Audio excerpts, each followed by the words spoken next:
तो कुछ पता है कि भारत की सांस्कृतिक एकता उत्तर में भी है और दक्षिण में भी है?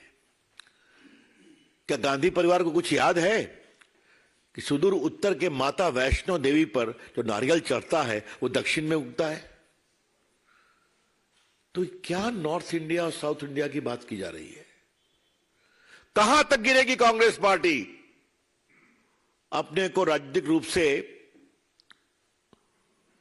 रेलेवेंट करने के लिए, प्रासंगिक करने के लिए?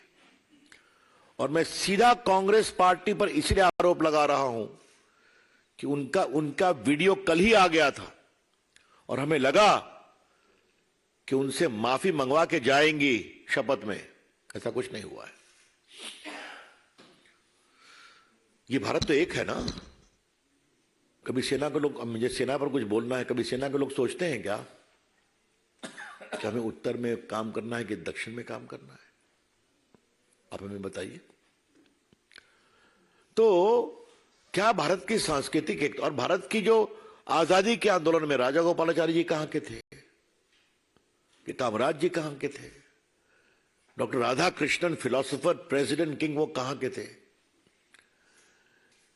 तो कांग्रेस पार्टी तो एक प्रकार से अपना पूरा अतीत भी भूलती चली जा रही है।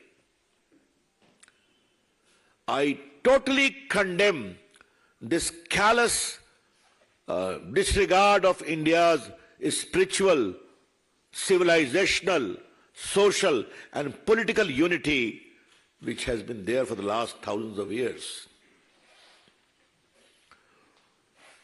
This is very, very condemnable और मैं उसकी बहुत भर्त्सना करता हूं। कांग्रेस पार्टी अपने क्षणिक लाभ के लिए भारत की सांस्कृतिक, आध्यात्मिक, सामाजिक और राजनीतिक एकता पर इस तरह से प्रहार न करे, जिसको मजबूत करने में देश के संतों ने, सन्यासियों ने बड़ा काम किया है। कुछ पता है कि विवेकानंद को महाज्ञान कहां मिला था? सुदूर दक्षिण में ना, कन्याकुमारी में, जहां उनकी मूर्ति है। महाबलीपुरम दक्षिण में है ना, हजारों साल पुराना, जहां पर मोदी जी गए थे, बड़े बड़े कार्यक्रम किया। तो इन्हें क्या समझाया जाए और क्या बताया जाए? जो G20 हुआ था, तो याद है ना, वहां दो प्रतीक चित्र लगे थे, आपने देखा होगा।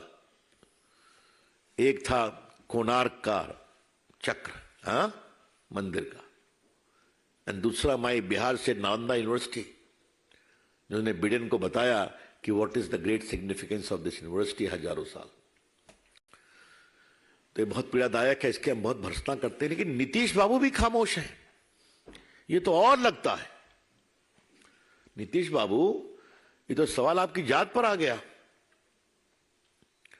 जिस जात के भी आप नेता हैं, आप पिछड़ों के नेता का दावा करते हैं, बिल्कुल रहिए, मुख्यमंत्री हैं, लेकिन आपके इंडिया तथाकथित अलायंस, हम तो उन्हें घमंडिया कहते हैं, उस अलायंस के एक नए मुख्यमंत्री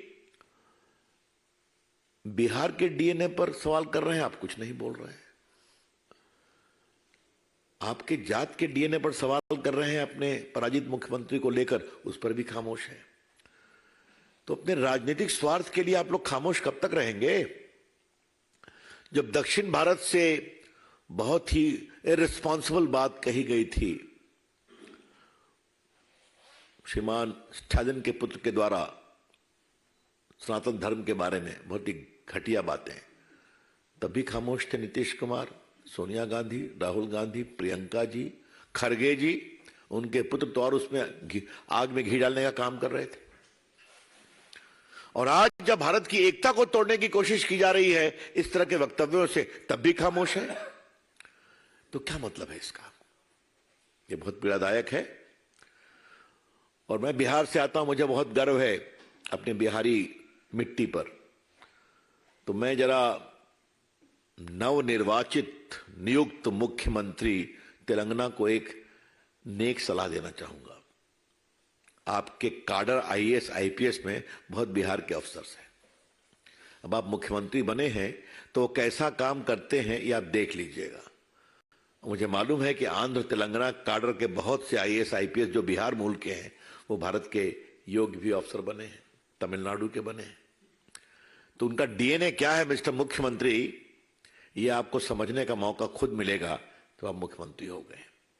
इस तरह की गैर जिम्मेदाराना टिप्पणी नहीं करना चाहिए। Mr. Chief Minister of Telangana, you have made a very irresponsible statement, a shameful statement.